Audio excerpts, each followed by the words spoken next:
हाँ देखो, तो two unequal masses 1 kg and 2 kg are attached. यहाँ पर दो अनइक्वल मासेस अटैच कर रखे हैं देखिए आप। और लाइट इन एक्सटेंसिबल स्ट्रिंग है, स्मूथ पुली है। The system is release from rest, find out work done by the string on both blocks in 1 second.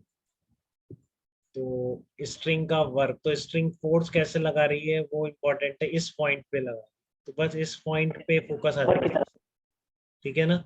इस पॉइंट पर फोकस आ जाना चाहिए। तो 1 सेकेंड के अंदर रिलीज करने के डिस्प्लेसमेंट भी आप निकाल सकते हैं, क्योंकि एक्सेलरेशन का फार्मूला मैंने याद करने को बोला हुआ है एटवुड मशीन। अब वहां पे भी निकालते रहेंगे mg-t लगा के, फिर तो आप बात ही नहीं सुनते हैं इसका मतलब, ठीक है ना। फिर तो आप इसका मतलब बात ही नहीं सुनते हैं, अगर वहां पर भी आपको इसको लगाना पड़ेगा इस तरीके से कि आप क्या करेंगे, mg-t=ma, टी को एलिमिनेट कर रहे, रटा हुआ होना चाहिए m2 - m1g/m1 + m2, खत्म। एक्सलरेशन आ गया, एक्सलरेशन आ गया तो क्या आएगा, फिर टेंशन की वैल्यू भी आती है आपको, 2m1m2g/m1 + m2, ठीक है ना। टेंशन कितना होता है, 2m1m2g/m1 + m2, ये टेंशन की वैल्यू होती है, ठीक है। तो डिस्प्लेसमेंट क्या होगा, दोनों ब्लॉक का सेम होता है, स्ट्रिंग से बंधे हुए, हाफ AT² से डिस्प्लेसमेंट आ गया, ठीक है। तो डिस्प्लेसमेंट अगर आ गया तो बस 40। अब देखो, इस ब्लॉक पे वर्क निकालना है, जा किधर रहा है, ऊपर जा रहा है, टेंशन भी ऊपर की तरफ लग रही है, ये पॉइंट का डिस्प्लेसमेंट, ठीक है ना, ऊपर की तरफ है, टेंशन पॉजिटिव आ जाएगा। इसमें टेंशन कैसे लग रही, नीचे तो नहीं लग रही, सबको क्लियर है, कांटेक्ट पॉइंट पे जाके पुल करना है। यस सर, ऊपर ही लगेगी, ऊपर हाँ, लगेगी। टेंशन ऊपर लग रहा है और आपका डिस्प्लेसमेंट नीचे है, इसमें भारी भारी वाले की साइड जाता है ना। इतनी बातें क्लियर है अपन को एटवुड मशीन यस से, सर। ठीक है। अमन कोई डाउट तो नहीं है बेटा इन सब बातों में?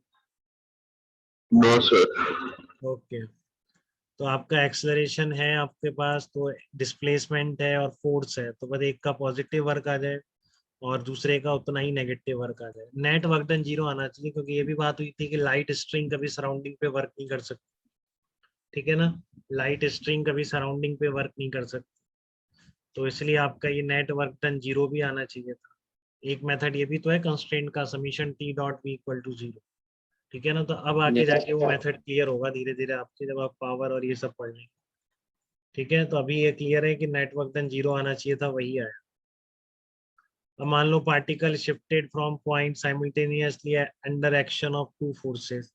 तो यहाँ पर एक चीज बताना चाह रहा हूँ बेटा मैं आपको, आप नोट करेंगे हमेशा के लिए, कि work done by the resultant of these two forces, ठीक है। तो आप हमेशा ध्यान रखो, किसी भी पार्टिकल पर लगने वाले सारे फोर्सेस का अलग अलग वर्क निकाल के ऐड करो, या सारे फोर्सेस का रिजल्टेंट निकाल के उस रिजल्टेंट का वर्क निकालो, सेम आता है हमेशा, ठीक है ना। हमेशा क्या है, सेम आता है, तो कोई बात ही नहीं है। तो डेफिनेशन से आ रहा है वर्क, ठीक है ना। ये तो क्या आ रहा है, डेफिनेशन से आ रहा है वर्क की, कैसे कि आपका रिजल्टेंट फोर्स क्या होगा, किसी भी पार्टिकल पर सारे फोर्सेस का वेक्टर सम होता है कि नहीं, ठीक है। Yes sir. और इंडिविजुअल फोर्सेस का वर्क क्या हो गया, किसी भी स्मॉल डिस्प्लेसमेंट dr वेक्टर में, दूसरे का क्या होगा, F2 vector dot dr vector, particle एक ही है तो dr वेक्टर सेम हो गया।